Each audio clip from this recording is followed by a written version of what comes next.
You can watch Arsenal versus Burnley and Man City versus Crystal Palace on Now TV for just €10.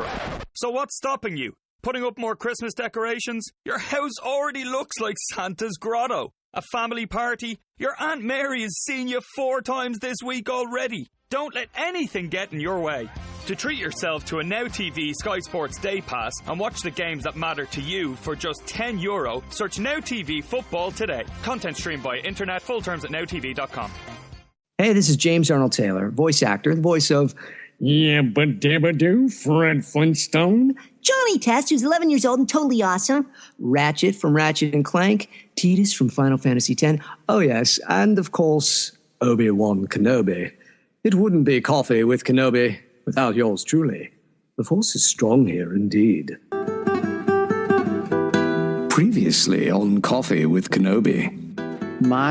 There's definitely a lot we could say about them. I know you've got plenty of stories about Jake Lloyd for sure. Yeah, no, Jake. Jake, we once got into a drunken argument about the prequels. Which is, how great is that, really? This is James Arnold Taylor, and you're listening to Coffee with Kenobi. I have a good feeling about this. If you've ever heard Brian Young talk about that story on Full of Sith about his conversation with Jake Lloyd, it is definitely something you are not going to forget. Hello, everybody, and welcome to Coffee with Kenobi, show number 148, your spoiler-free place for Star Wars discussion, analysis, rhetoric, and the best travel tips this side of the galaxy. I'm your host, Dan Z, drinking One Nation coffee out of my Galactic Nights coffee mug from 2017. Coffee with Kenobi is brought to you today by MEI and Mouse Fan Travel. For all of your travel needs to the Disney theme parks and cruise lines, as well as anywhere you want to go on vacation, be sure to go to www.mousefantravel.com, the travel agency of Coffee with Kenobi. On CWK, I invite you to join me as we think about the mythology of Star Wars in a whole new way and maybe laugh a little bit in the process. You are here with your Star Wars family as we go to our favorite coffee shop and talk some Star Wars. On today's show, Joe Tavano and Mark Von Ohlen talk to us about the top 5 things we love about Star Wars Episode 2, Attack of the Clones. And in the news segment, Tom joins me and we discuss my trip over the weekend to Rancho Obi-Wan and to Lucasfilm for the annual Rancho Obi-Wan Gala. So pull up a chair, grab your favorite coffee mug, and let's have some coffee with Kenobi. So who talks first? You talk first? I talk first? Joining us today for a cup of coffee is the head honcho of Retro Zapped, Joe Tavano. Hey, what's going on, Dan? Hey, good to hear from you, man. When we started the show, you said we haven't recorded for over a year, or about a year, which surprises me that it's been that long. I know, time flies, and it's just great to be back on Coffee with Kenobi. Thank you so much for having me. Hey, my pleasure, sir. Also joining us, and also an exciting time is had when we get to talk to him. He is the all-around head. I'm not going to say you're the head honcho of Tops, but you are in my heart, Mark. If that means anything, Mark Von Ohlen. Oh, thank you for the awesome promotion, Dan. And I will forever now be telling people I am the head honcho of Top. So thank you. I like it. I like it. Well, I had the good fortune. I met Joe at Celebration Orlando, and I finally got to meet Mark face to face at San Diego Comic-Con earlier this year. That was a blast of a show. It was great seeing you in real life too. Yes, yes. Twitter and podcasts become real, and it's it's always great to meet the other people in the fandom. It's my favorite part about going to shows. I totally agree. This is going to be fun. This is going to be a fun one. We're going to give the top 5 things we love about Star Wars Episode 2, Attack of the Clones. We, of course, have been going through these films in chronological order. We are on Attack of the Clones. For my money, it's my least favorite of the prequels. That being said, it's the one I watched the most. And that sort of seems like a paradox, but it's really not, and I will explain that somewhere in my list. But Mark, why don't we turn the microphone over to you? What is the first one you have on your list? So I'm going to go in sort of random order, but one of the things I love about this movie is how everything is both literally and figuratively upside down. The shot that establishes the movie sort of explains to you that things are not the way they're supposed to be, and that the good guys are the bad guys and the bad guys are the good guys, and you kind of don't know what side you're on, and it's all very confusing. And I'm just going to jump on what you said before, Dan. It's not my favorite of the prequels, but there are still a lot of great things to glean from the film and a lot of discussion points that come up more often than you would think. So anyone who slept on this movie, like maybe there are things about the movie that you don't particularly love, but I think the dissection of it and the discussion of it is a really rich experience regardless. I totally agree. So did you say that would be your first one? Yeah, we'll summarize that by saying Upside Down. Upside Down. I like that. That's pretty insightful, and I agree. It's the one that I think has the most repeatability as far as sort of opening up the lore. Because if you don't, without episode 2, you don't have key points in Revenge of the Sith. But we'll get to that. Joe, what's your first one? Okay, I guess to start off, when I first saw this film, I absolutely loved it. Until I saw episode 3, it was, my favorite of the two. Not saying that episode 1 wasn't good. I love that too. But the thing that defined why I loved Attack of the Clones right off the bat was lightsabers, lightsabers, lightsabers. Mm-hmm. There were more lightsabers per capita in this film than any other Star Wars film. And once you got to the Battle of Geonosis and you saw like 50 just green and blue lightsabers light up, and they're all running at the battle droids. That was just hair tingling moment that just rocked my world. And I came up with an idea at that moment at my young age, and I said the more lightsabers in Star Wars, the better. I disagree with that now, but it just goes to show how much it really had such an effect on me and pumped me up. I like that. Well, that sort of ties into my first one. I have for my first one Count Dooku. First of all, Christopher Lee is such a presence anyway. And he took a role that could have arguably been not considered as serious, because let's think about this. The other Darths in this series either have severely deadly looking face tattoos or incredible masks, or just have a sinister presence. He's just this classy, dignified looking older gentleman with a nice trim silver beard. But you can tell by the way the hilt of his lightsaber, which is one of my absolute favorites. There's just a little bit of class there and a bit of pretentiousness, which belie this underbelly of just evil. I mean, he will go to no lengths. There are no lengths that he will not stoop to cause destruction for the galaxy. Ultimately, he gets his comeuppance, I suppose you could say. But it just his grace, his character, his ability to smile and have very evil intentions. But he does it in such a way where you don't even know you're being charmed until it's too late. He's very much a predator in that regard. I just think he's a magnificent character. And although he's one of the few that his Darth is not as mentioned as much as his regular name, Darth Tyrannus. In fact, I did a trivia contest last week, and actually some of the things I got from one of my favorite people at Tops, I used for part of trivia. And the one Darth they couldn't name was Darth Tyrannus. So that just shows you, interesting. So Count Dooku, you are my number one, sir. Absolutely. Mark, let's go back to you. What is your second one? I just want to say, I actually think that Christopher Lee would have been an awesome Palpatine. Ian McDiarmid's great as well, but he was on my list, but I've got more than 5, so I got to swap him out. So let's do this on the fly. I love it. My next one is going to be creepy Anakin.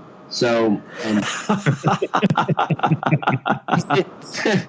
Hayden Christensen in this role is so creepy. And it's only as an adult now rewatching it that you understand how inappropriate his behavior is with Padme, and just how, there are red flags throughout this movie. This movie should be like Star Wars, red flags everywhere. See what's coming. And I think I read this and heard it from someone and compiled this together, so I don't want to take credit. But the word microdose wasn't really around 10, 15 years ago in the common culture. But I wonder if he's microdosing Padme with mind control to get in there. It's so horrifying.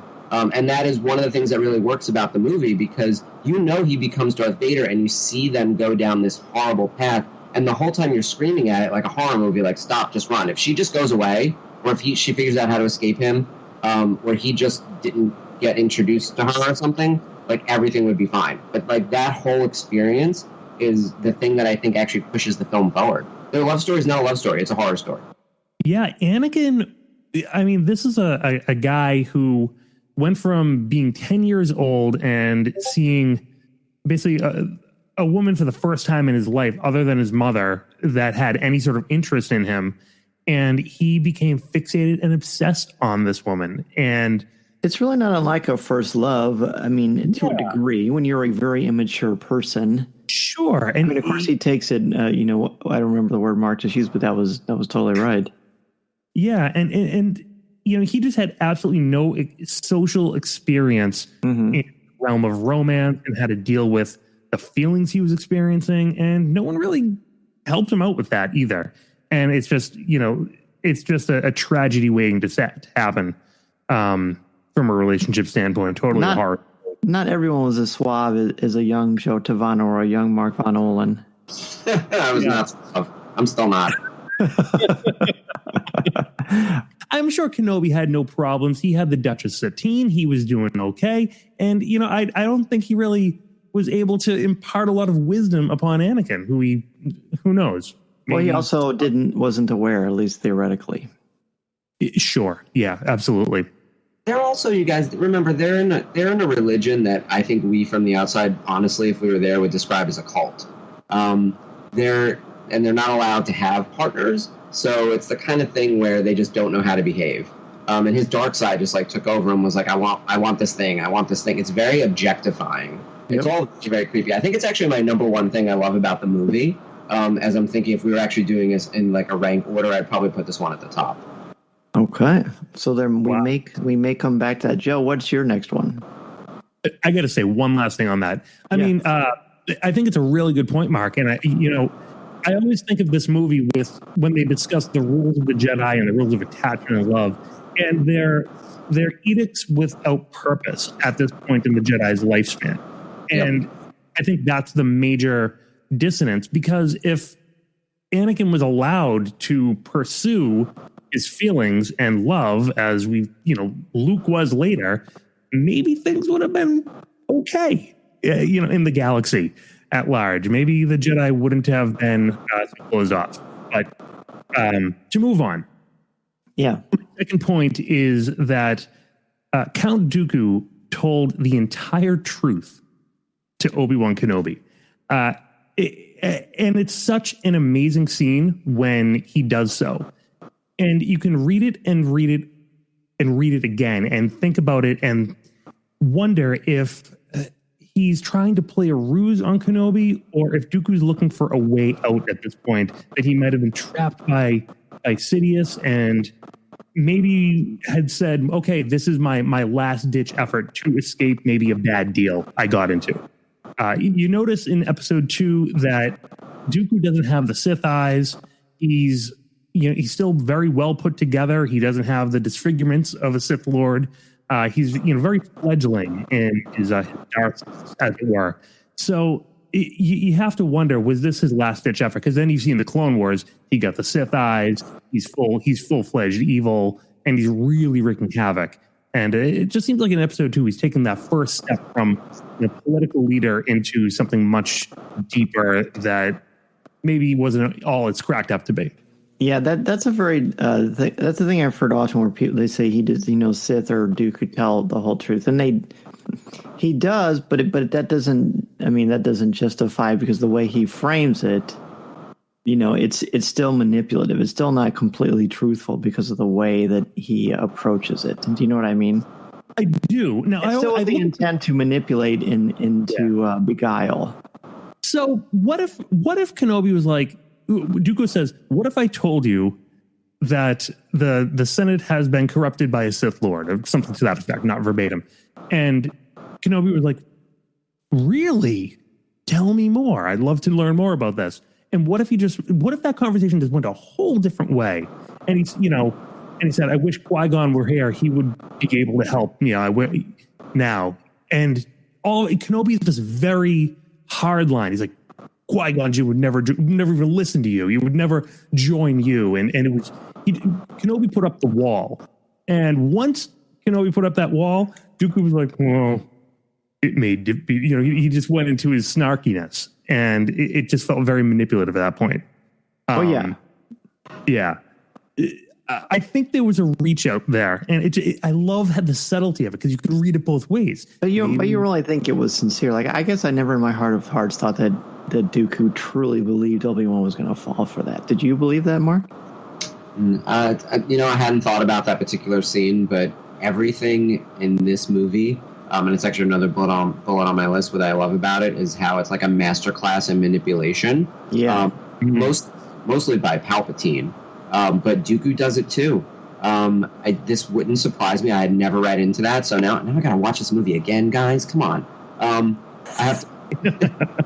This is the kind of thing where it's like, once you watch a movie 10 times or more, you start picking up on these like little subtle things that other people think you're crazy for. But now I want to go watch that scene again and see if I see what Joe's seeing, because I didn't last time or the other 9 or 10 times, but now I'm going to look at it differently.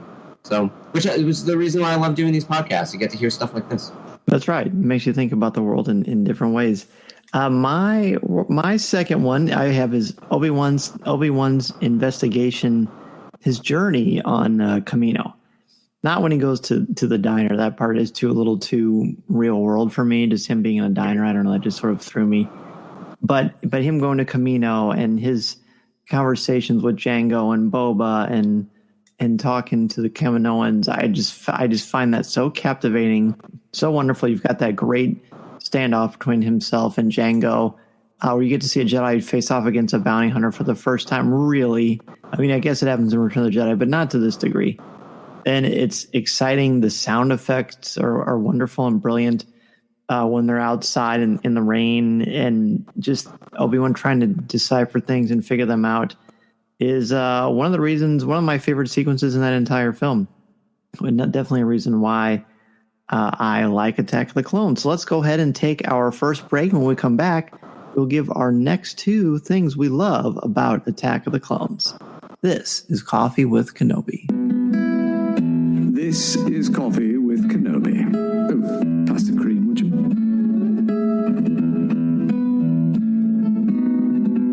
It is my absolute honor and privilege to thank our CWK Patreon contributors, Ben Elkington, Dennis Keithley, Rebecca Raven, Terry Lee, Chris Kavarka, Angela Sauce, Wayne Booker, Aaron Harris, Melinda Wolf, Mediocre Jedi, Connie Shee, BJ Smith, Christian Dale, Nick Deco, LJ Souter, Phil Picaro, Chris Metz, Jason Hall, Tim Bungaroth, Mark Suter, Mike Audette, Eric Struthers, Daz Davies, Jared Cantor, Brian McKinney, Thea Selby, and Jeff Ellis.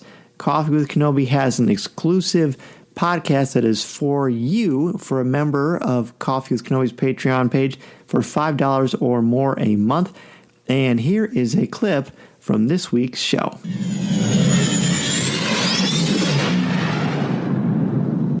So I have a prediction to make on favorite candy. Okay. I bet you nothing makes Dan more happy than a popcorn ball with M&Ms in it. Gross. I don't like popcorn balls. That's the worst idea I've ever heard of. Who does that? I mean, it's almost as bad as a Rice Krispie treat. I don't like Rice Krispie treats, by the way. What? That's what? Scotcheroos, yes, I'm in, but not. Scotcheroos. Those are great. Rice Krispie treats. Do you remember the candy? Do you guys ever get the candy? I don't know what they're called. They're in the orange, like wax paper, orange and brown. Oh yeah, the peanut butter flavor. Like what? Yeah, yes. What are those? They're great. Like, who buys? They're peanut butter chews or something. They're the best. No, it'll take your teeth right out. So that's actually a little bit different. Usually I play the clip from last week's Patreon show, which was very fun, where we talked about George Lucas not being in the new Indiana Jones, as far as not being involved in production of Indiana Jones #5. And we talked about how we display our collections. And we got a lot of great feedback on our Patreon page. So thank you to our Patreon contributors for that. But this was a clip of what's coming out this week, and it's our Halloween special. We talk about our favorite candies. And I actually cut it off right before Tom and Corey and I had this incredible laughing fit because of a very random candy, which you can hear more of that conversation, as well as our other Coffee with Kenobi CWK pour-overs on patreon.com/Coffee with Kenobi. Again, that is for $5 or more a month, and you have access to that exclusive Coffee with Kenobi show hosted by myself, Tom Gross, and Corey Club. We also have t-shirts, coffee mugs, phone cases, and all kinds of other goodies. If you are interested in learning more about this, how to get those things, how to listen to CWK pour over or anything else, just let me know, email me, send me a tweet, or of course go to patreon.com/Coffee with Kenobi. After you've checked out our Patreon page, be sure to pour yourself a cup of One Nation Coffee. One Nation Coffee is the official brew of Coffee with Kenobi. It smells amazing and tastes even better. They even have a subscription service that is really convenient. Be sure to go to www.onenationcoffee.com to order the official brew of Coffee with Kenobi today. We are back, and Mark, we are back to you. What is the third one you have on your list for the top 5 things you love about Attack of the Clones? Well, you had just mentioned the adventure on Geonosis. Mine ties into that, and it's Badass Obi-Wan Kenobi. You know, in episode 1, if you're watching this in sequential order, you know, we get him as the understudy, the Padawan, and then in this movie, he's really take charge. I still don't love his hair. It's not perfect until part 3, but he's going on his own mission. He's sort of breaking some of the rules. You can see where that Kenobi, that like fireball Kenobi is, and it's starting to brew. And you get most of it on Geonosis when he encounters Jango and uncovers the secret of the clones. So I enjoy just Ewan McGregor throughout. Yeah, you'll definitely won't get an argument from Coffee with Kenobi on that one. He's pretty spectacular. Joe, what do you have for your next one? You guys have both touched on Kenobi and his journey. I was going to say, you know, the idea that Attack of the Clones is a mystery story with Kenobi as a detective, but I'm not going to do it. I'm going to throw that one out because I think we've covered most of that ground. My next one is the entire search montage on Tatooine, and it's not a very large part of the movie, but it has such an amazing dramatic effect. They bring back Duel of the Fates for the only time in the movie, and the shots are so powerful of Anakin just sitting there against a setting sun, and it's just a black figure talking to the Jawas, and seeing him go through the Dune Sea on a speeder and watching night set, and it's reminiscent of The Searchers, you know, from way back in the day, the classic Western. And at the end of it, you have Anakin literally descending into darkness off a cliff. And years ago, I had read a very interesting piece about how that was a symbol of him, you know, falling to his very first dark side act, which was the slaughtering of the Sand People. Which is definitely something I'm going to talk about a little bit later. Yeah, there's a lot of powerful narrative in this film that sometimes gets lost. But yeah, there's some very, very heavy stuff in this one. Yeah. I would argue it's the darkest of the films. You know, I mean, Revenge of the Sith ends on a really sour note, but this one is all the build-up. That's why I mentioned the red flag thing earlier. It's like, oh, it's one thing after another. It's almost heavy-handed if you know it's coming. If you don't know it's coming, it's just, it's almost like a mystery that's unraveling in front of your face. We can see it, but the people around us can't. It's dramatic irony at its finest. We know what's going on, but the people on the screen don't, and that just... it makes it so much more rich and powerful. And this is truly a Shakespearean way to tell a story. Very much is. My third one is a little more I love about this movie. It's one of my favorite things about any of the Star Wars films, and it is the sound effect of the seismic charge from Slave One, as you know, again when he's chasing down Obi-Wan through that asteroid field. I guess it's an asteroid field. It's just an incredible sound. It was one of those things where, at first, with the way it pulses, I thought there was something wrong with the sound in the theater. You know, ironic considering what people thought was wrong with The Last Jedi as far as the sound effect with Holdo. But this one was a little bit different. It really did feel like there was something up. And then there's this huge echoing thing, and you hit the rocks, and then he's flying away. It's just tremendous. And when you watch it in surround sound, oh boy, is it powerful stuff.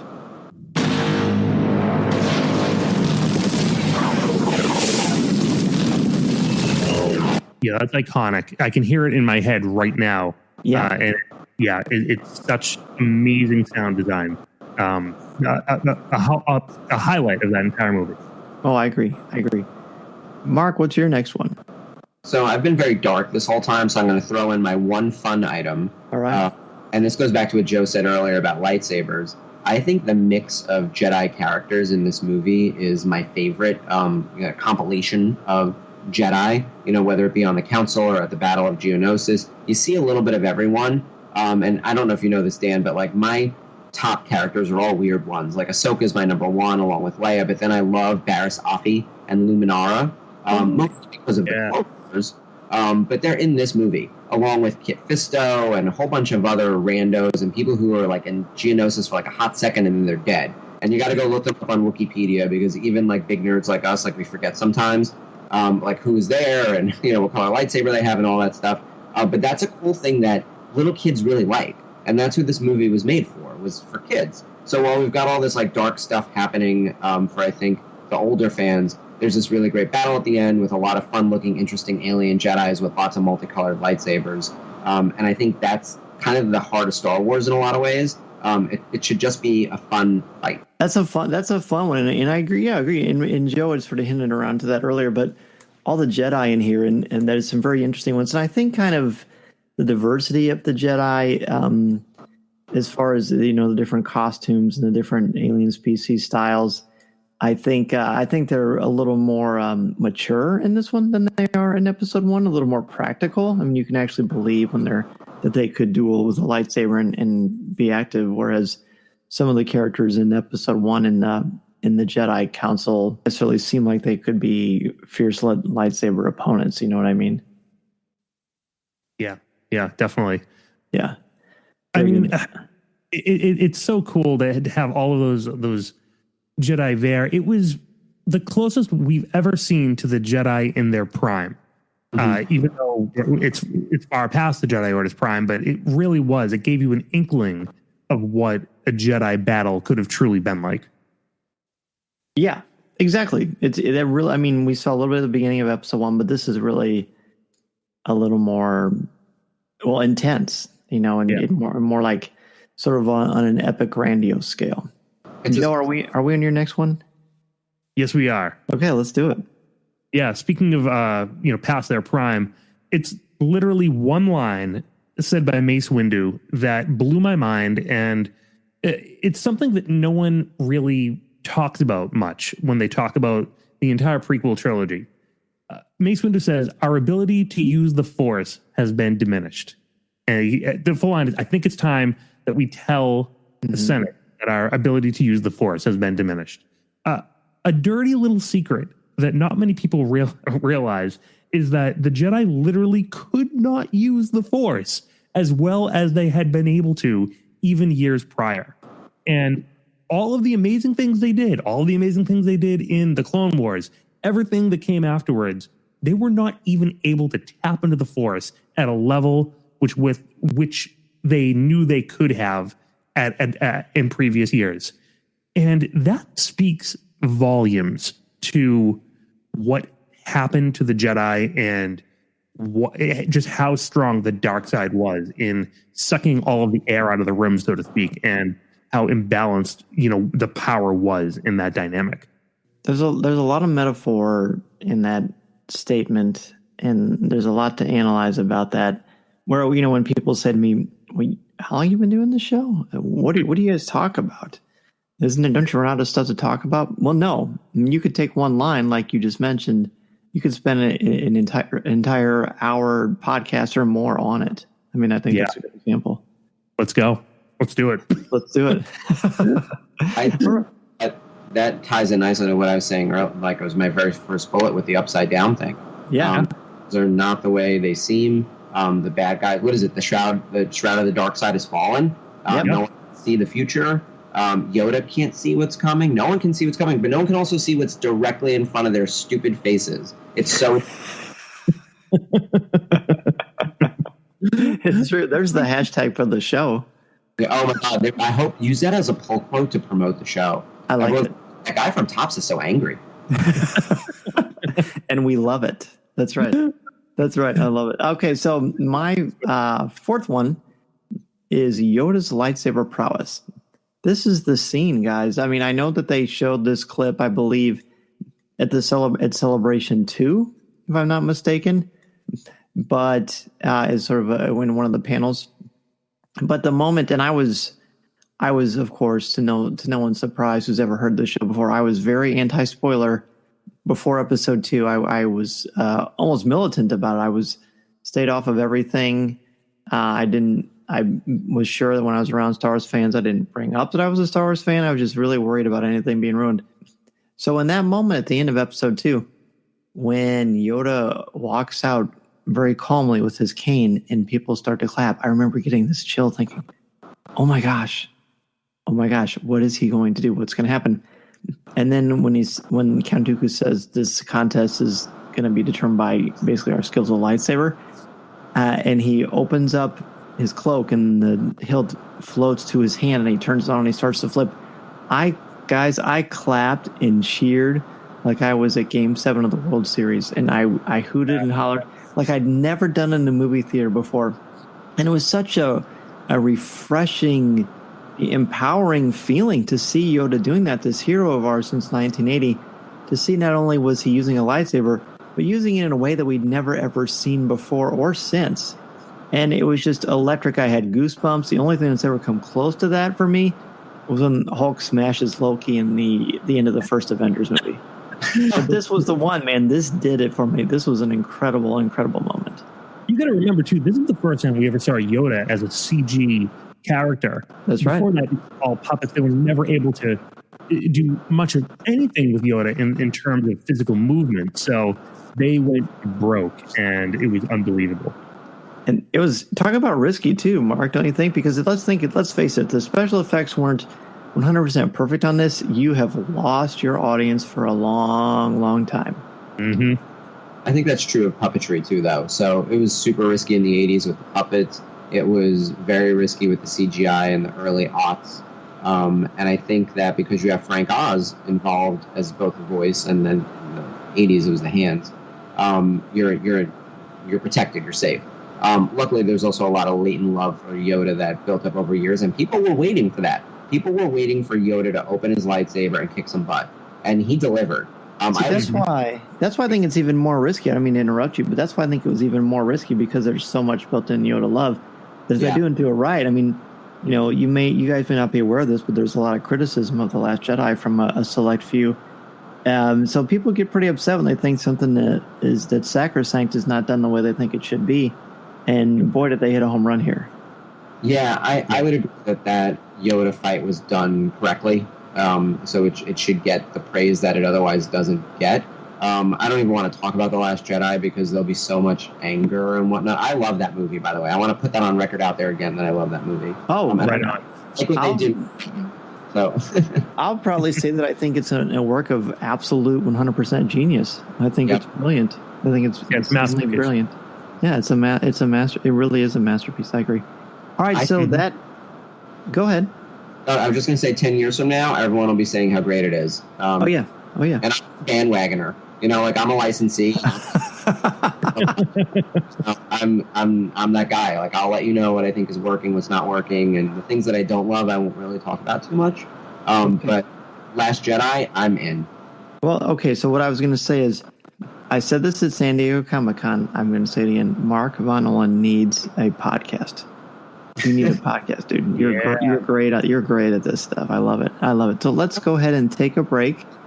When we come back, Tom is going to chat with me really briefly about my trip last weekend to Rancho Obi-Wan and Lucasfilm. And then when we come back, we will finish our list of the top 5 things we love about Attack of the Clones.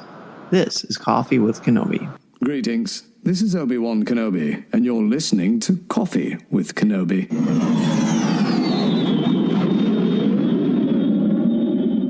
Harry's Razors has done so much to help me get that look that I'm going for.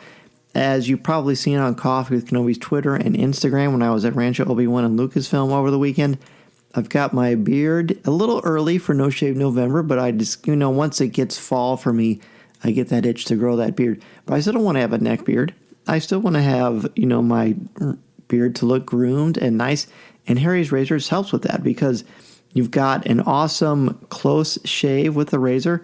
It's smooth, it's comfortable with the great glide, the weight of the razor, and it's got the trimmer blade that helps you sculpt the look that you are going for. Harry stands behind the quality of their blades, and they know that switching razors is not an easy decision. So they've created a trial offer which you can claim by going to harrys.com/CWK family. Harry's founders were fed up with overpaying for expensive razors with unnecessary features. They knew a great shave comes down to great blades, made with sharp, durable steel that lasts. And that is why they have bought a factory that's been making some of the highest quality blades in the world for over 95 years. Now, I'm no math major, but that's a long time, which means you know there's some quality there. And by selling directly to you over the internet, Harry's can offer their blades at a price much lower than the leading brand. Just $2 per blade compared to $4 or more. And you have a quality guarantee. If you don't love your shave, let Harry's know within 30 days and they will give you a full refund. Now let's get to the details of this trial offer, and I know you're going to want to do just that. You get a $13 value trial set that comes with everything you need for a close, comfortable shave. A weighted ergonomic handle, a 5-blade razor with a lubricating strip, and the trimmer blade that I mentioned above, rich lathering shave gel, and a travel blade cover. Listeners of my show can redeem their trial set at harrys.com/CWK family. Make sure you go to harrys.com/CWK family to redeem your offer and let them know I sent you to help support this show. We are back, and we are not having our traditional news segment, but this is not a bad thing because Tom is still with us. Tom, great to have you back on Coffee with Kenobi, of course. Oh, yes, of course. This is always a weekly pleasure, for sure. And it almost seems silly to formally introduce you ever on the show because you're as much a mainstay as I am.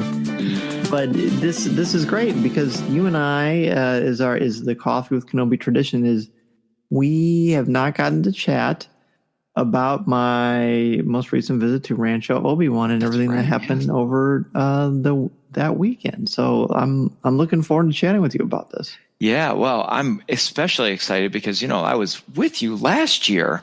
And so excited to hear how things went this weekend. So let's just start off with where did you go? We know you're at Rancho, but I know you made some other stops, as do people who follow Coffee with Kenobi on Twitter or Instagram. But for those who are, what do we call, social media shutouts, tell us where you went this weekend. So yeah, I went to San Francisco. It was a quick trip, left on a Saturday and came home Sunday for the purposes of going back to the Rancho Obi-Wan Gala. And it's always a wonderful time, and your presence was definitely missed. In fact, even when I went to rent a car, I went to the exact same counter.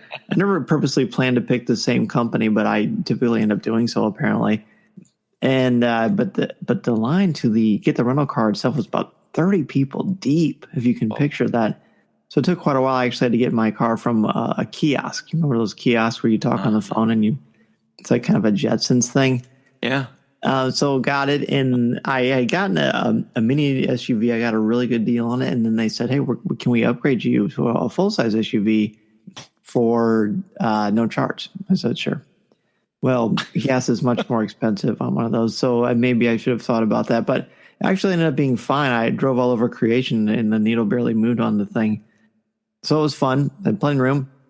My first stop was to Lucasfilm. I met Clayton Sandell there, of course, from ABC, and he and I have become really good friends ever since the Solo premiere in Hollywood in May of this year, of 2018. So he and I met at the Starbucks right by Lucasfilm, which you know exactly what I'm talking about. Mm-hmm. Yeah. And then we went to the fountain, and then we were fortunate enough to get to go inside Lucasfilm on a Saturday, which doesn't often happen. And it's okay for me to say this; it was all over Twitter anyway. But we got to go inside the main theater in Lucasfilm that George used for screenings. And I'd never actually heard anything inside the theater before. But this time we watched Black Panther, Marvel's February 2018 Black Panther masterpiece. And Ryan Coogler was there as a guest of the Visual Effects Society. And after the film, he was up on stage, and I was 6 rows from the stage. I probably could have been in the front row, honestly, but I just wanted to try to just sort of ease my way in. And they talked about the movie. They talked with a lot of effects guys about how they did some of the incredible effects that they did for the film, what the colors symbolized on Black Panther's suit, how it glows purple versus when Killmonger's would glow. And I just was fascinated both as an English teacher and a film fan, and just such a huge fan of Coogler anyway. And I love Creed. I think it's a great movie. I'm very excited for the sequel to that.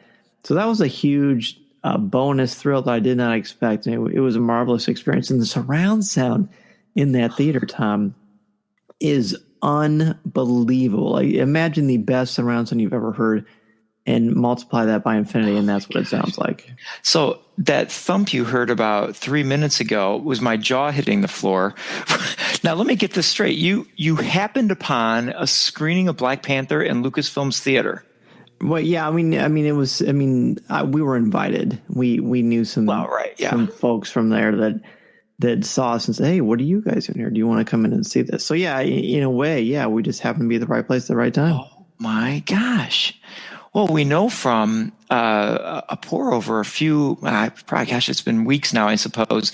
Black Panther's like in the top 5 for me in Marvel films. Oh yeah, top 2 for me. That is phenomenal. Oh, dude, what? I'm such a fan of Coogler, and I just seeing it like that was just, oh my! I'd only seen it the one time in the theater, so now 2.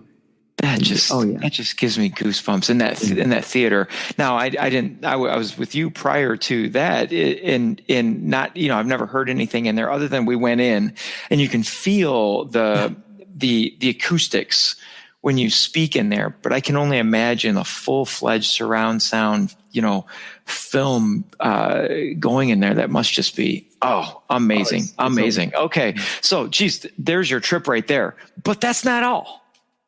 No. Then we went to In-N-Out Burger. What else do you need to hear, right? Okay, there you go.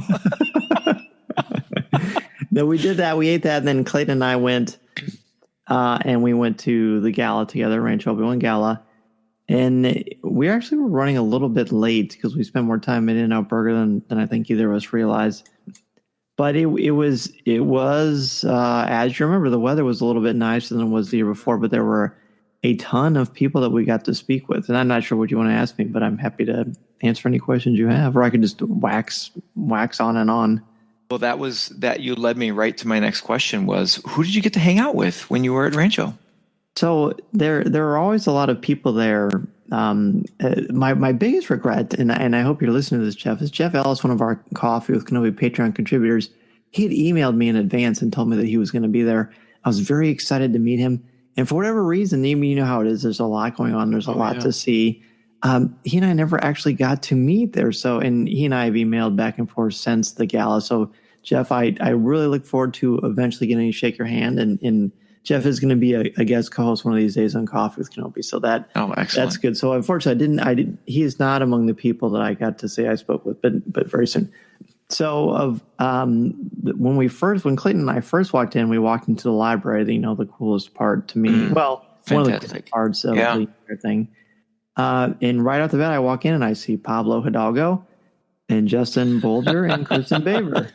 Yeah, right off the bat. Just a few people. Yeah.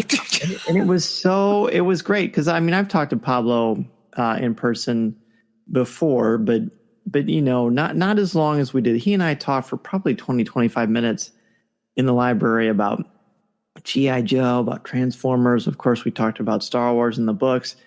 And I was pretty pumped because I got to share with him that I'm going to talk about this later on the show when we go through our top 5 things we love about Attack of the Clones. But I got to show him where I contributed to Ian's book, especially the Phantom Menace. Oh, and yeah. He opened up the book and he saw my name and he was, "Oh, that's really great. I didn't know that." And so that was kind of a cool little thrill for me that I got to tell him that. And he was great. But and he and I actually talked quite a bit throughout the evening. At one point in the evening, it was myself, Clayton Sandell, Brian Young from Full of Sith, Cole Horton, and Pablo, and then Kristen Hidalgo, his wife, showed up. So the 5 of us, 6 of us were sitting around chatting for probably about 45 minutes, and we were just laughing hysterically about everything under the sun. And boy, those are the kind of moments. These are why you go to the Rancho Obi-Wan Gala, because you get to have a lot of one-on-one time with some great people that you don't normally get to talk to for a very lengthy basis. And that was a huge thrill for me. And it's very laid back and lends itself to be very conversational. There's no stress, there's no pressure. What a great, I'm sure you had some great conversation and stories to share in the future there. Who else did you see?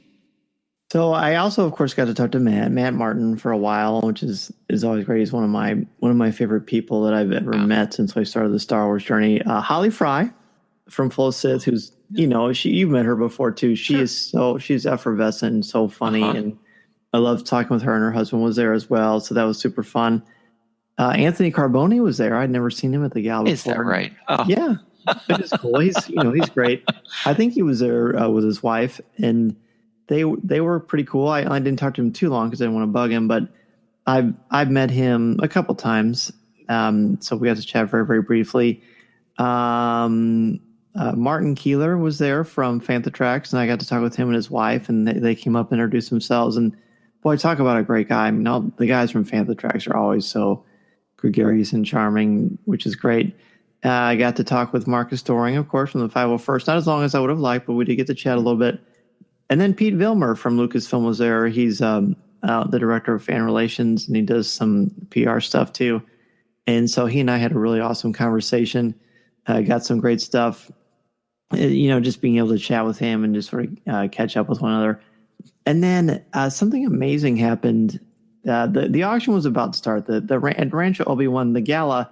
So when you go on a tour, you walk around, and Steve or whoever is there at the time will give you a tour, and they'll walk you through the museum and give you some great little stories and anecdotes, and take anywhere from an hour to a couple hours, depending on sort of where the conversations go. Mm-hmm. But then that's it. You start at the back, you go to the front, and then that's it. End in the arcade. But for the gala, you have your free run of everything. You can just walk around, see whatever. You could spend 2 hours in front of the Kenner action figures if you want to, right? So it just gives you more options. So one of the things they do at the end of the night, though, after you've done all that and you've had your dinner and you've had your drinks and done whatever, they have the huge auction, which Steve is a part of, and he pretty much runs it. Mm-hmm. And so I walk in there with Pete, and all of a sudden Steve is in this chair on the stage, and he looks back at Pete and I, and he stands up and goes, "Hey, oh, hi there." And he stood up and he starts waving, and he was waving he seemed very excited. And I thought, oh, he's definitely waving at Pete. Then I turn around, and he wasn't waving at Pete. He was waving at me. So he gets up off where he was standing, and he walks through everybody in the auction. He runs right up to me. He goes, "Hey, Dan, I'm so glad you're here." And he gave me this big hug. Oh. And I got to tell you, Tom, I was so moved by that. I was so choked up by that, because this is a man I've looked up to for so long. And I've idolized him as a collector and just as a person. And, we've developed a rapport over the years through the show and through going to the galas, now my third gala. And I just thought it was so wonderful and so sweet. And the thing is, it wasn't because I was doing anything special. That's just how he is. Like, he is a very friendly guy. He's very nice. He doesn't forget a face. And, I thought that was wonderful. That moment was worth going there. Just that moment alone.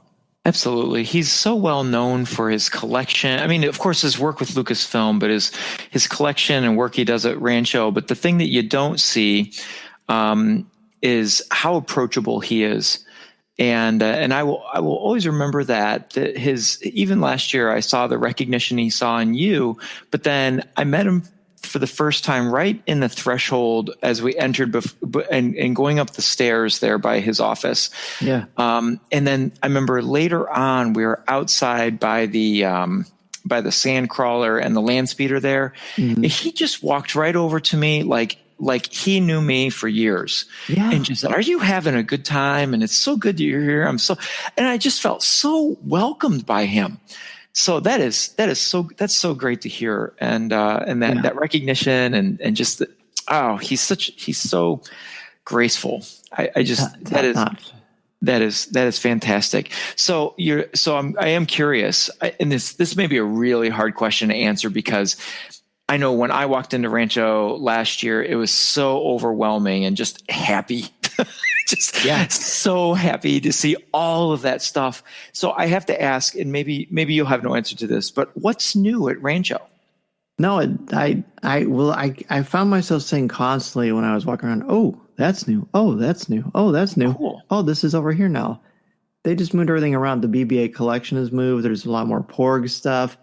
They've got this huge display that I put on Instagram from the premiere of The Last Jedi with some of the armor from The Last Jedi. There was a display not in behind glass, but the display that someone there told me they thought was the first 4 action figures Steve ever bought. And Obi-Wan was one of them, of course, and Darth Vader, and that was a magnificent thing. I mean, that was very powerful.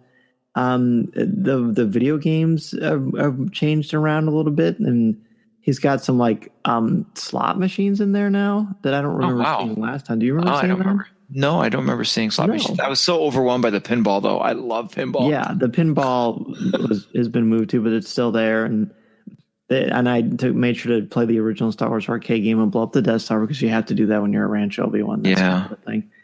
And it's just sort of like where things were moved around. He had different things out on display too. And I was excited because, you hear that they change things around a lot, and I'm here to testify that is definitely the case. Does he still have the 1977 bedroom set up? Yeah, he does. He does. I thought I saw a few different things there as well, and I swear I saw different things from the Kenner line as well. And maybe just I'd forgotten over the last year, but no, sure. I think that was definitely a real thing. It was pretty great. Did you eat in the back room with Jabba the Hutt?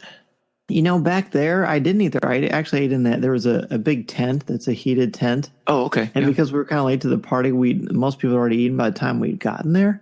So we ate in that little tent area. But back in the Jabba area, that's where they had the silent auction. It wasn't back in Steve's office anymore. It was up in that huge area. Because that's where I got to see, and I can't believe to mention, but that's where I got to see James Burns, who's, of course, one of my favorite people on Star Wars from Jedi News. And he and I didn't get to catch up near as much as either of us would have liked, but he was very busy taking care of the silent auction back there. Oh, wow. That silent auction was so exciting. That was so much fun to see the things and the unique items that people had donated on the benefit or the behalf of Rancho, and just some of the. I'm not an auction person, but it was so much fun watching some of the bidding going back and forth and just to see, how people value different pieces. And it was just a lot of fun. It was fun. Also Brian Sims was there, and he and I didn't get to chat very much. I know he had to leave a little bit earlier than he would have liked to, but Brian Sims is awesome. And it would be hard to be there to be a gal without Brian there. So it was good to see him. And I got to show you the badges and the name tags and the lanyards. They did them a little bit different. The books that they have where you keep track of stuff. It was all attached. It was all part of the name tags. Remind me to show you tomorrow at school. Okay, it's pretty cool. Yeah. I'm looking at my badge right now from last year. That's very cool. So my last question about your trip, because it was a whirlwind. I have to ask: did you end up having to sprint to catch your flight like we did last year through the airport? It was like a scene from some adventure or action adventure movie where we were, remember last year? I do. Midnight in the San Francisco airport, full-fledged sprint. That's right. Pushing each other down. Oh yeah. No, yeah. See, so last year in 2017, Tom and I, we went to the gala. And we left from the gala to the airport because I thought, well, I'll save money on the hotel. I don't mind sleeping on the plane. I'll get home to see my family earlier. No big deal. Yeah. That was a disaster because we were exhausted and we were sprinting like crazy to get through security to catch our plane, which we did. So this year, my plane left at 6:40 in the morning, and the gala gets over at 10 the night before. So you're still pushing it, right? But at least I got a decent amount of sleep. And the great thing is, I'm so used to Illinois time, so when I have to wake up at 4 in the morning in California, at 6 o'clock I am in Illinois, and I'm definitely way up before 6 o'clock. So I feel like Superman. I'm like, oh, you guys are tired? It's fine with me. This is easy because you got that Illinois time advantage. So I got to the airport, and dropping out the rental car can be kind of a challenge because it's a pretty it's like a labyrinth trying to find the way to return your rental cars in San Francisco's airport. I was told that we should fly into Oakland next time, so maybe we'll consider that. So that's a little bit easier. Yeah, for sure. But no, when I got through security, they were starting to board, but I didn't have to run because the gate was pretty close to where I was. And it wasn't too bad at all. It was a huge plane, and I still got on there with plenty of time to spare. Oh, good. Yeah. So I hear that Coffee with Kenobi is going on the road this weekend. You want to give a little preview of a special show that'll be going on? I do. Star Wars Reads Day. Hello. It's going to be back. It'll be, what is it? Is this our fourth year doing or third? Fourth year, yeah. Our fourth. So it'll be our fourth live remote from the high school where Tom and I are educators. And it's going to be a great time. It's going to be from 9:15 to 10 a.m. Maybe we'll try to do it live through Blog Talk Radio if I can try to get that to work. That would be kind of fun. That'd be fun. That would if be we cool. could do that. But I can tell you what the topic's going to be. It's going to be the top 5 Star Wars books that we love. Oh, fantastic. Yep. I love it. So, and maybe we'll have people who have come to see the show or listen to the show that they can get a chance to share and weigh in on their favorite Star Wars book. So, Tom, get your top 5 ready. Is Corey going to be there this weekend? Do you know? I don't think so. I think they're hosting some family this weekend. So I think that's right. When I talked to him last week for when we were playing some Dungeons and Dragons, he said he had to bow out, sadly. So no problem. Well, I will definitely be sure to get everything moving here, and we will be sure to see what other people that come to Star Wars Reads Day have as far as their favorite Star Wars book. So that'll be good. And Tom, you and Maureen always do an incredible job, so I'm looking forward to it for sure. It's definitely a highlight of the year for us. All right. Very good. Well, hey, thanks for asking me about that. Let's go ahead and take another break. When we come back, Joe and Mark will rejoin me to finish our list of the top 5 things we love about Attack of the Clones. This is Coffee with Kenobi. Coffee, tea, or me, Obi-Wan Kenobi. It's Coffee with Kenobi. Coffee with Kenobi is brought to you by One Nation Coffee, the official brew of Coffee with Kenobi. I start my morning every single day with One Nation Coffee because it is the best. You can start your coffee subscription so you never miss out on the best coffee in the galaxy by going to www.onenationcoffee.com today.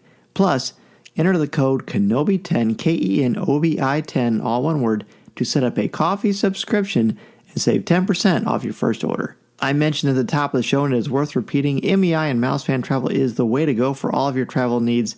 They have signature service and expert advice to help clients maximize their vacation time and dollar.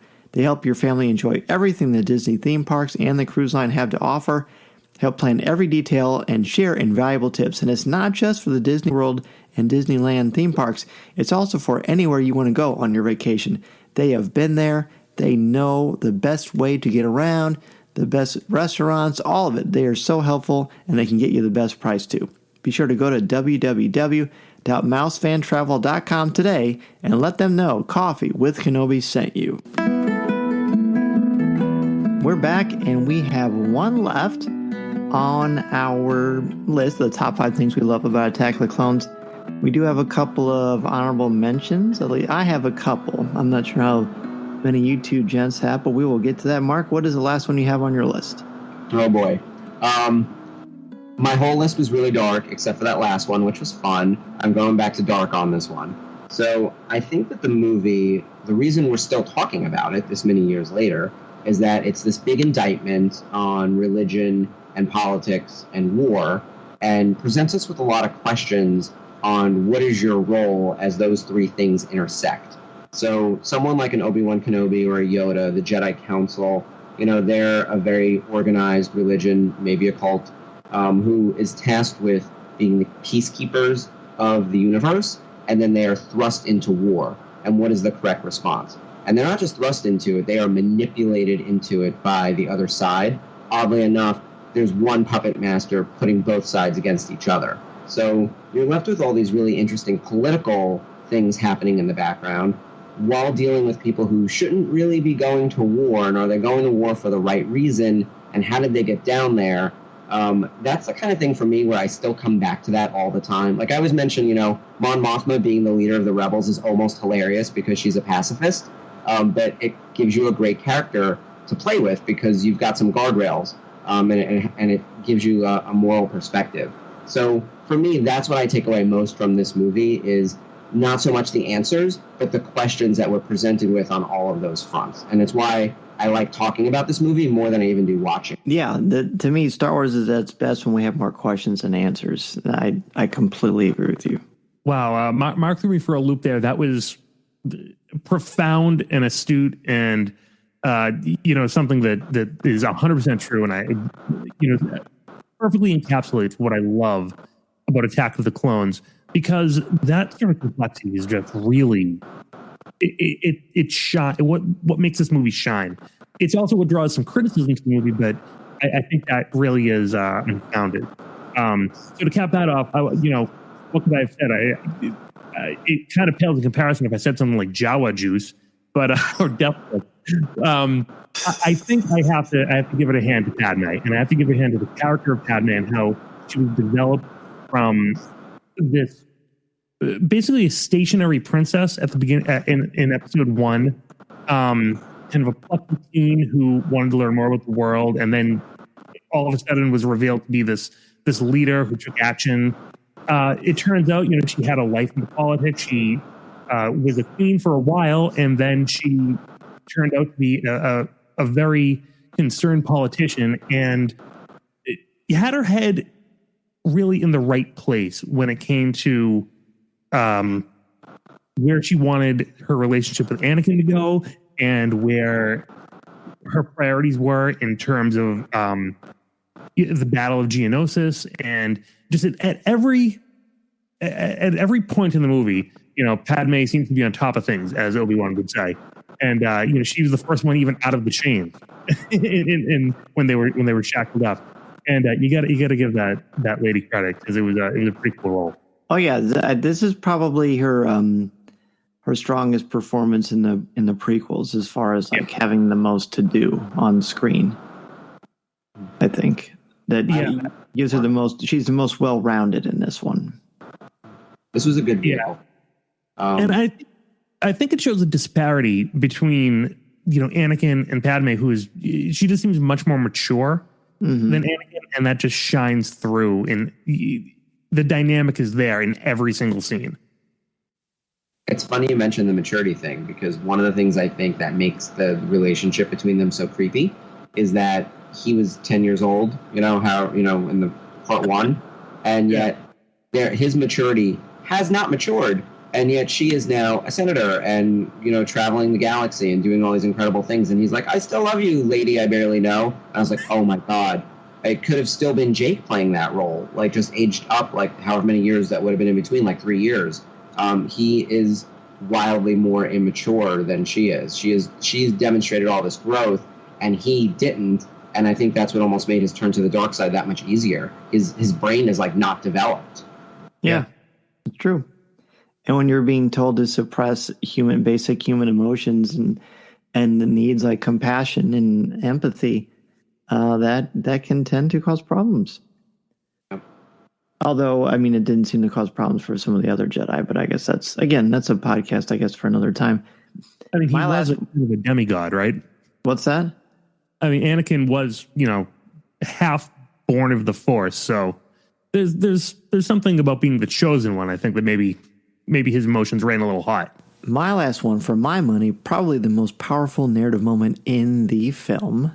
It has to be the Tusken Raider massacre. No matter even the most staunch of critics of this film, I would challenge them to really look at that scene and not find terror and power and electricity and frenzy in this bloodthirsty moment where this boy holds his mother and she dies in his arms, and he suddenly is hit with this realization of what has happened, how he thought everything he'd done to that point was to get her back, and then she's gone.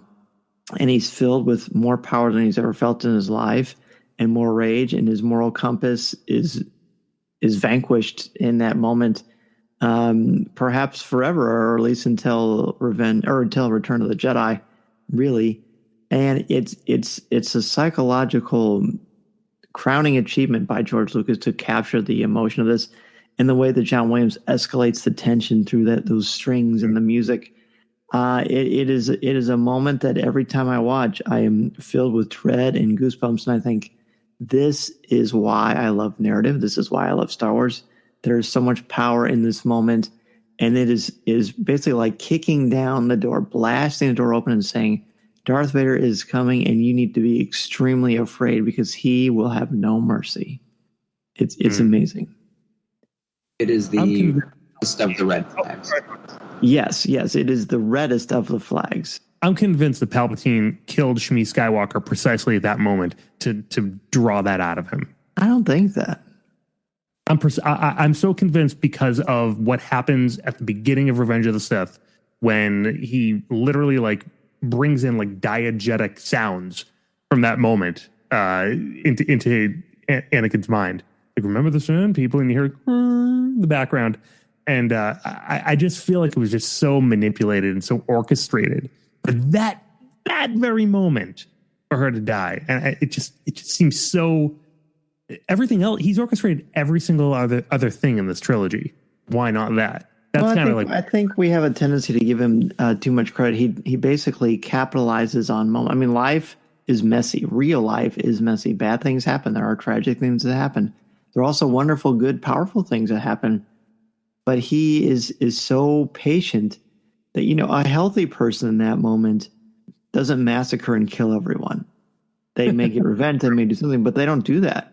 He does. So it's very, very easy to push him where you need to push him when you've been kind of needling in his brain for over, 13 years. And when you also consider the fact that that was basically his older male role model, I just think he capitalized on a really, really bad moment in Anakin's life. Fair enough. Yeah. What do you think, Marks? Are you going to settle the tie for us? Oh, I was going to say I'm going to meet you guys in the middle, because I think that scene has set up so much of what's happened, and the capture of Shmi by the Sand People could have easily been done by him or one of his minions. I don't know if he killed her in that exact moment, but I don't think that she had long to live regardless. And if she did survive, he would have found a way to kill her. It just so happened at that moment. But you're right that Palpatine will see an opportunity and seize it better than anyone. That's the thing. Like, he doesn't let opportunities slip by. If there's an opportunity to kill someone, take someone down, manipulate them, he's on it. Like, he's basically batting 1,000, I think. It's possible, but I think it's somewhere in the middle of what you guys are saying. I think if he purposefully kills her, I think that makes him not as compelling. I think that's just kind of boring, actually. I think that the notion psychologically of taking advantage of a weak moment in someone's life, a horrible moment that, very much could have changed them. I mean, look at how Padme handles it. She handles it. She could have judged him. She could have said, oh, heck no, I'm out of here. Talk about a red flag. My friend Mark warned me about this. But instead... being microdosed. Yeah, right. Well, she responds with compassion and love, and staves off this potential predatory assault on the galaxy. At least, kind of stymies it for at least 3 years. I mean, really, that could have been the turning point right there. I mean, Palpatine could have showed up and spiked his Sith football and taken care of her then, but it wasn't time yet. It wasn't. The egg hadn't quite yet hatched, if so to speak. I just can't believe that the Jedi Council let him kill all those people and keep him on the council and didn't do anything. I don't think they knew. I am suspicious of that. So, really? Yeah, and this is what goes back to my number one thing, organized religion, this particular organized religion, and the secrets they keep. It actually ties back to what Joe said about the Jedi not using the Force as effectively, but not telling anyone that. And I mean, Obi-Wan and Anakin were constantly covering for each other in the Clone Wars, and breaking all sorts of rules, and getting into all sorts of trouble. And you have to wonder how much of it was specifically brought back to Yoda in briefings and everything else. But ultimately, a lot of it was glossed over because they were successful in what they were doing for the most part. So right. I question a lot of the decision making during that time period. So while the shroud of the dark side has fallen, there was some bad judgment to begin with, even from Yoda, who is the wisest among us. Do you ever wonder though if we're always playing Monday morning quarterback, because it's hard to look at the picture when you're inside the frame.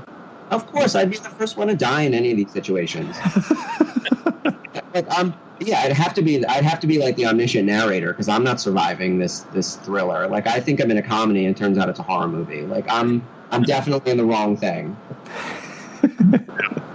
I guess I just mean as far as like, you know, I feel like we're very quick to throw stones at the Jedi, and I'm certainly among them as well.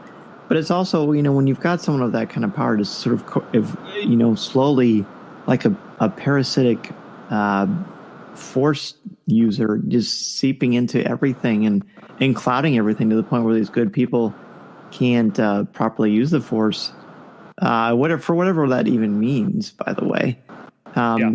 You know, that I think what I'm realizing in this conversation, which I'm very excited about, is there may be more to decipher and disseminate in Attack of the Clones than any of the pre-existing films that we've talked about so far. There's a lot. It's pretty cool. Film. It's not my favorite, but I think to discuss, it's in my top 3. Because what's to discuss in Return of the Jedi? It's very simple. Anakin gets. It's a fun movie. It's still my favorite. And when I came on your podcast the first time, I said it was my favorite movie. It still is. Right. I remember. I can't do a 2-hour lecture on the ups and downs of Return of the Jedi. Like, there's Attack of the Clones. Yes, I can. I agree. Yeah, I agree. Wow. Let's do a Patreon. We'll set up a Patreon page where we can talk about this and people can pay to listen to us. No one's going to pay to listen to me. I would. Yeah, sign me up. For sure. Yeah. Okay, so do you guys have any honorable mentions?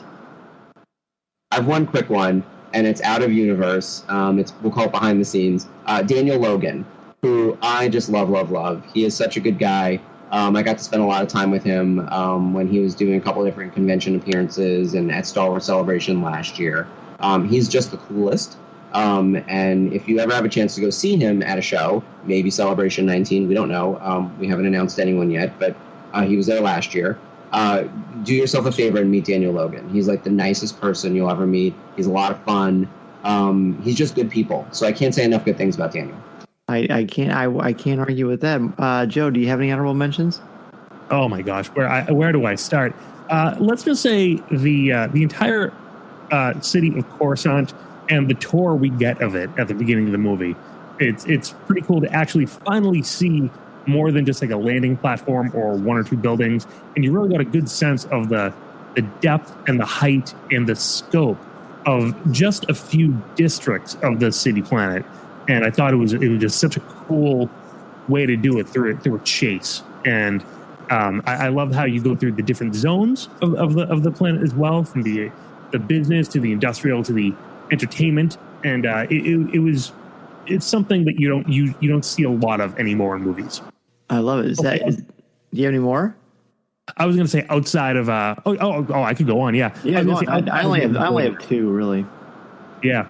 The second one I would say is the clones themselves. I think that it was nothing that I expected when I heard of the Clone Wars when I was a kid, and even the idea of attacking the clones. I didn't realize or think that we were going to be getting clones of a Mandalorian. I figured that when I was a kid, I thought that the clones would be maybe the clones of specific people, and like Kenobi fighting Kenobi or something crazy like that.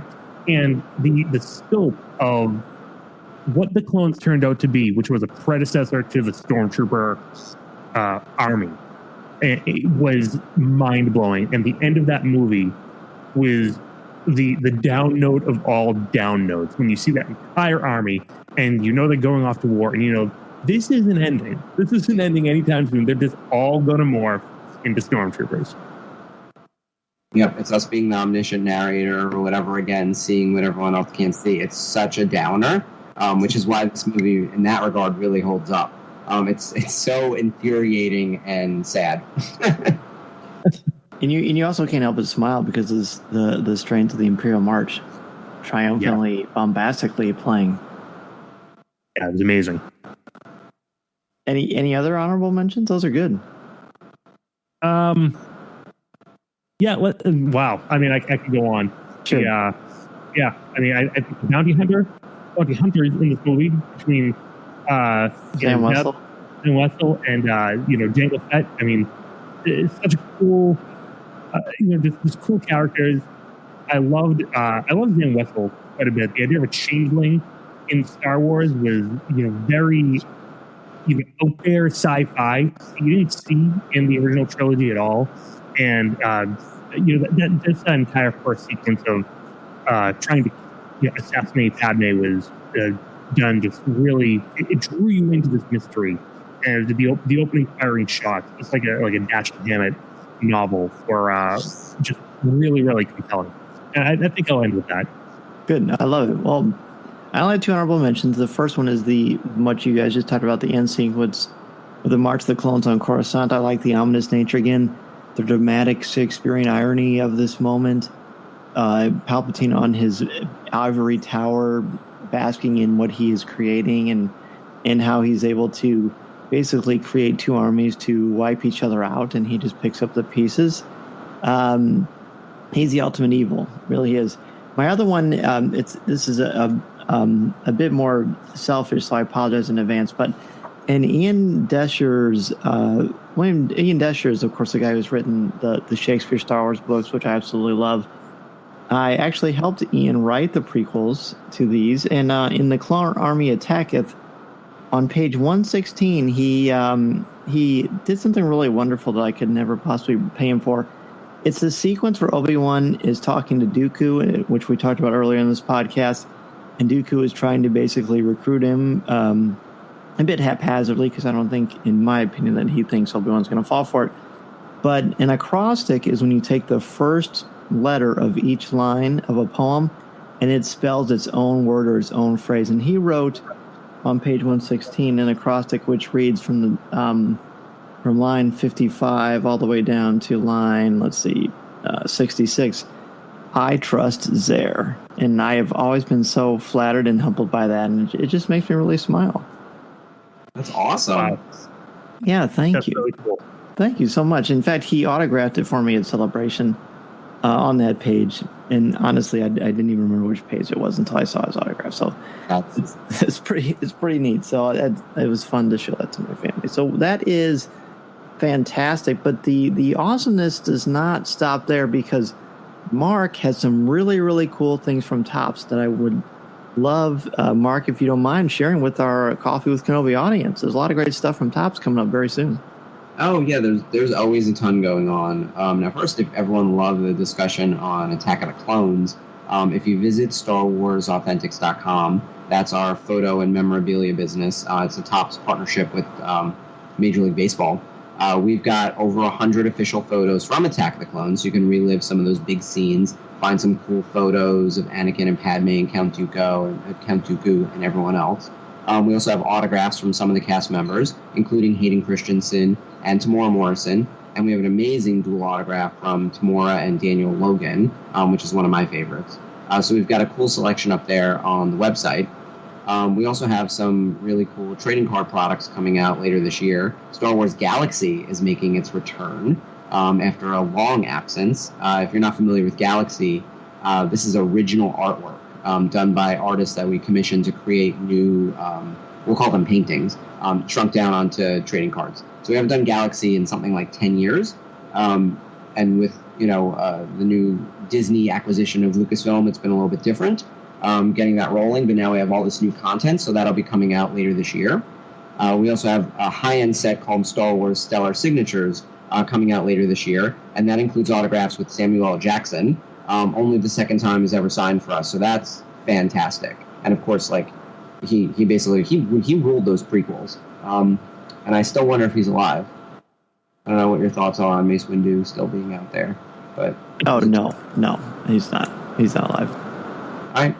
There's some trash maybe, but I also think too, certain Jedi will get them in other ways. I actually kind of hope that Mace Windu didn't survive that, because death should sort of be permanent. Right. But Sam Jackson's in that set, which is exciting, as is Hayden Christensen and a bunch of other big signers from across the saga, like Daisy Ridley and Adam Driver and a few others.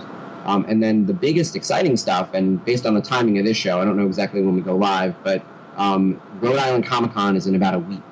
And Hayden Christensen will be there. Topps is bringing him. He's doing one day, Saturday, November 3rd. Let me make sure I get that right. Saturday is the 3rd, right? I'm checking my calendar right now. I think so. Yes, Saturday is. Yep. Yeah. Hayden Christensen will be signing autographs and doing photo ops. You can visit the Rhode Island Comic-Con website to buy your tickets. So we'll be there with him all day, which is very exciting. And then after that, there'll be some new autograph signers getting added to the Star Wars Authentic site that we can't name quite yet, but coming very soon. Maybe right after Rhode Island Comic-Con. Ooh. Definitely a hint. Awesome. And this is going to go live on Thursday, October 25th. So that should give people plenty of time to be sure to be a part of that Rhode Island Comic-Con. And as I mentioned at the top of the show, when you are at a con and Mark is there, you have to go up and talk to him. He loves his Star Wars, and he's a great person to chat with. So definitely be sure to do that. Mark, thank you so much for being on Coffee with Kenobi again. Yeah, it's always good to see you, Dan. Good to see you too, Joe. Whenever you want to have me, let me know. I'll start preparing my slides for the Attack of the Clones 2-hour lecture. I love it. I will sit in the front row. And Joe, speaking of pleasure, it's so awesome to chat with you. My only regret is that I can't talk with you more, but life gets busy in the way, so we will be sure to save a warm cup of coffee for you anytime, sir. Where can people find you and all of your wonderful contributions to Star Wars? Yeah, thank you so much, Dan. It really is always a pleasure. We have to make sure to do this more often. A new baby sort of took up a lot of my time in 2018, but I think Absolutely. it's things that I'll have to schedule some more. But you can find me at retrozap.com, where me and my band of cohorts are producing podcasts and publishing daily, and it's a lot of fun over there. And you can also listen to me weekly on Brews and Blasters, which is a Star Wars podcast. I like to call it similar to Coffee with Kenobi. The only difference is what's in the cup. I'll also at Rhode Island Comic-Con. And you can find me and my co-host on Brews, Chris Dalton, and my friend Bill Drunowski will all be there, and we'll be hanging out on the floor. And I can't wait to meet Hayden Christensen for the second time. And Mark, I can't wait to see you again. Every year we hang out at Rhode Island Comic-Con, and it's always a blast. I love that show. It's one of my favorites. That's why I recommended we bring Hayden to the show. Like, I'm the one who picked this one. And I'm so excited to see you and the rest of the crew. It is like our annual checkup. Which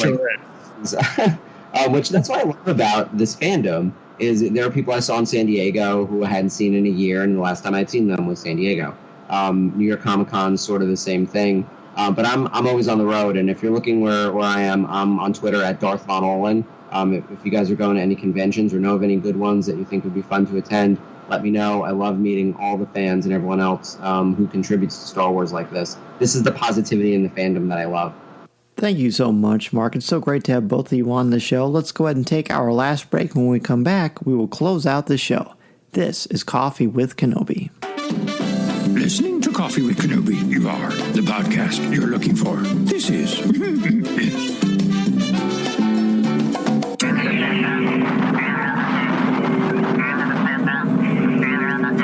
Before we get to email, I want to thank our CWK sponsors, One Nation Coffee, Harry's Razors, and Mouse Fan Travel. Please support them the way they support our podcast. And remember to listen to new and archive shows of Coffee with Kenobi wherever you listen to podcasts, including Apple Podcasts, Podcast Addict, Stitcher, Spreaker, Overcast, Blog Talk Radio, Player FM, or our website, www.coffeewithkenobi.com. And if you listen to the show through iTunes, please leave us a review. We're also on Facebook, Twitter, Instagram, YouTube, Pinterest, and Tumblr, and we'd love for you to check us out there. Also, be sure to listen to our CWK family of shows, including Legends Library, Rebels Reactions, Comics with Kenobi, and Lattes with Leia. Please leave a review for each of their shows as well, and be sure to subscribe to each of them individually, as they all have their own feeds now. That is going to do it for Coffee with Kenobi show number 148. Thanks again to Joe Tavano and Mark Von Ohlen for joining us and talking about the top 5 things we love about Star Wars Episode 2 Attack of the Clones. Of course, you know what that means. And it looks like next week we'll be talking about Revenge of the Sith. For many people, their favorite of the prequels. We are going to have a lot of fun with that one. I also want to thank Tom Gross for joining me and talking to me and asking me questions about the Rancho Obi-Wan trip that I did this year for the Rancho Obi-Wan Gala. Such a wonderful time. Thanks again to Steve Sansweet, Ann Newman, and everyone at Rancho Obi-Wan for making such an awesome experience even more wonderful each and every year. In addition to the places I just mentioned for Coffee with Kenobi, you can find me monthly. No, I'm sorry. You can find me twice a month. I still can't get used to that. It's so cool. I get to be on the podcast looking at Lucasfilm with Jim Hill and a part of the Jim Hill Media Network, as well as you can find me also on Twitter at Mr. Zer, MRZEHR. And you can find my writings on CWK's website, as well as StarWars.com and IGN, where I contribute articles on Star Wars, as well as some other topics. Thank you again for joining us, and don't forget to check out www.patreon.com/coffeewithkenobi to help support the show, as well as get access to podcasts not heard anywhere else. And this weekend, as I said, we've got our big Halloween episode. Tons of fun and laughs there. Be sure to check it out. There are also t-shirts, coffee mugs, and so much more. Have a great week, everybody, and I will see you next time. This is a podcast you're looking for. This podcast is not endorsed by the Walt Disney Company or Lucasfilm Limited. It is intended for entertainment and informational purposes only. The official Star Wars website can be found at www.starwars.com. Star Wars, all names, sounds, and any other Star Wars-related items are registered trademarks and or copyrights of Disney and their respective trademark and copyright holders. All original content of this podcast is the intellectual property of Coffee with Kenobi unless otherwise indicated.